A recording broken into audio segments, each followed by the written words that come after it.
essayez d'être entouré au maximum et ne soyez pas tout seul sur les réseaux sociaux parce que ce genre de psychopathes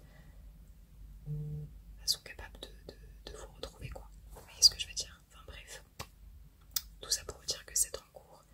Merci encore une fois à ceux qui m'ont conseillé, ceux qui m'ont dit les démarches à faire, les policiers qui sont juste au top vraiment, que ce soit les femmes, surtout les femmes parce qu'ils prennent vraiment ça à cœur, et les hommes, pépites. Je suis restée 2 heures, dites-vous, 2 heures. Et voilà quoi. Donc à chaque fois, je prends vraiment toutes les preuves que je peux. C'est pour ça bah,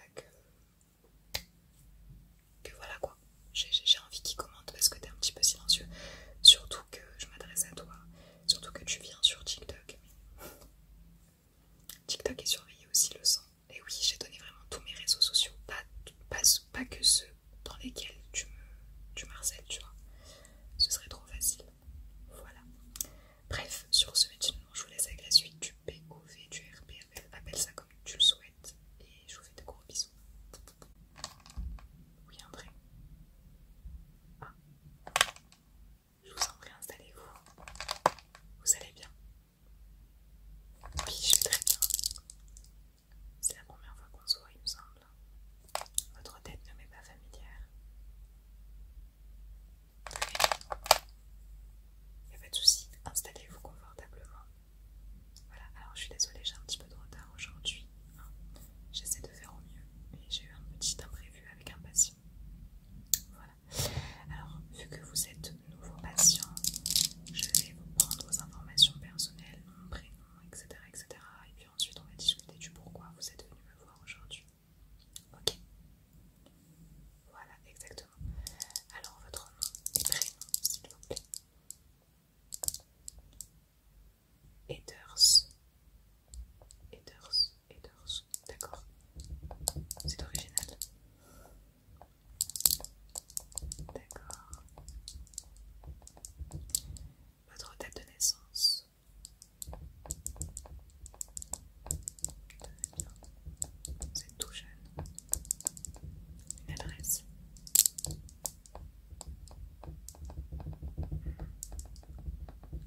Un numéro de téléphone.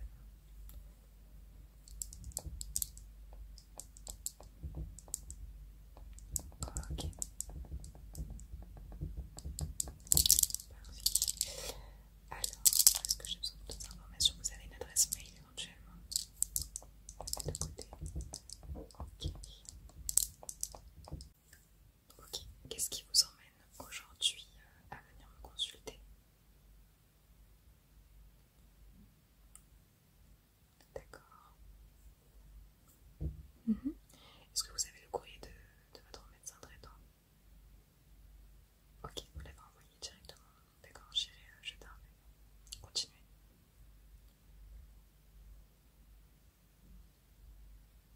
Ok.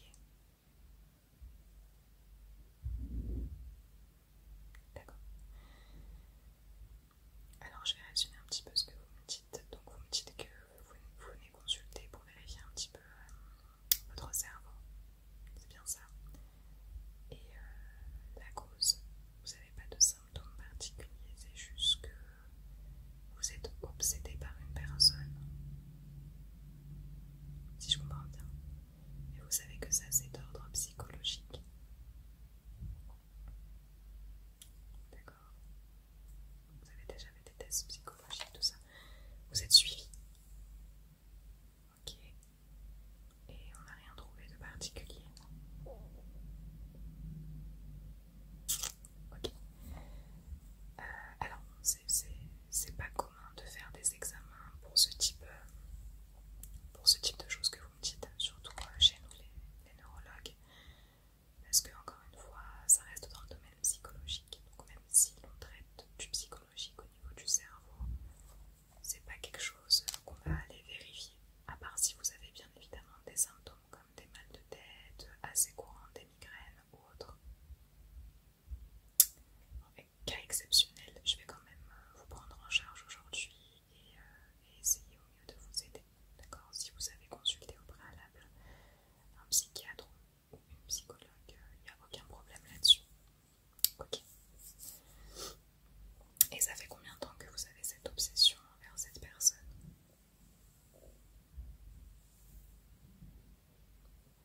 Mmh.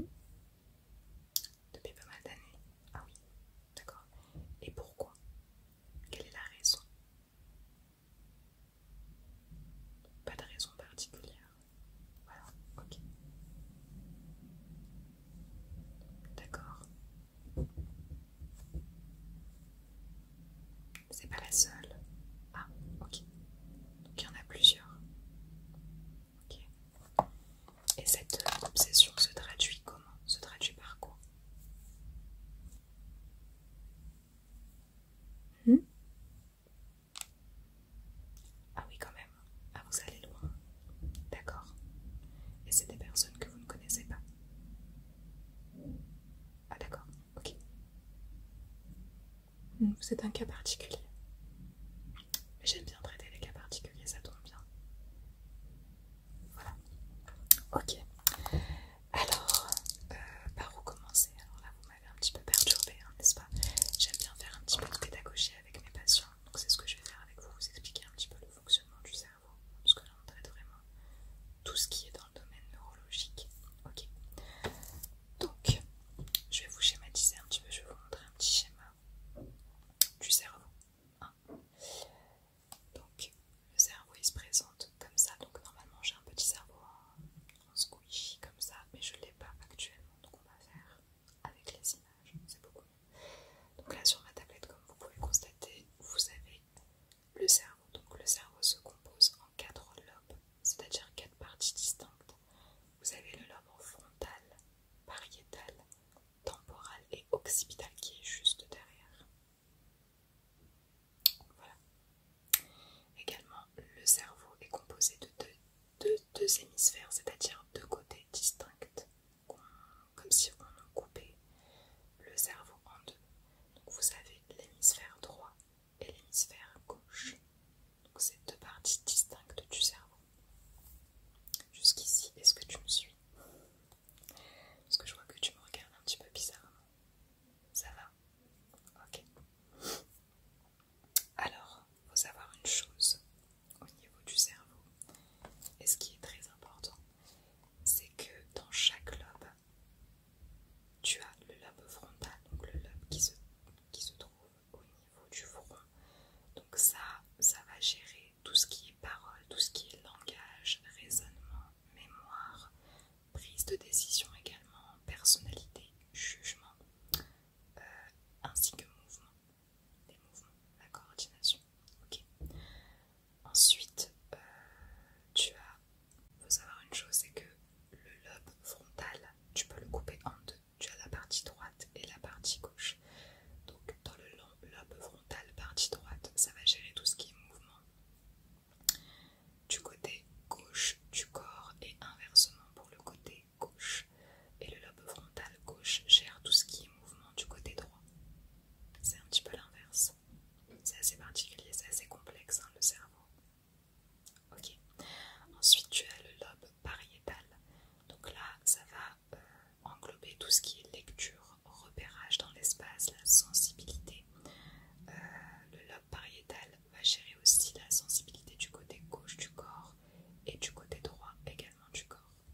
Ensuite, tu as le lobe occipital qui, lui, va s'occuper de tout ce qui est vision, donc la vue, et le lobe temporal, tout ce qui est langage,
distance ou te déshabiller et plonger nu dans la piscine.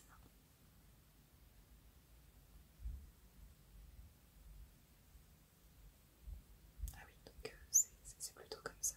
D'accord. Ok. Entre nous, est-ce qu'il t'arrive de parler tout seul? Parfois, il t'arrive de commander ce que tu fais au moment où tu le fais. Tout le temps, tu peux faire des conversations entières avec toi-même. Assez souvent, quand tu as des décisions importantes à prendre et que tu pèses le pour et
Mais attention,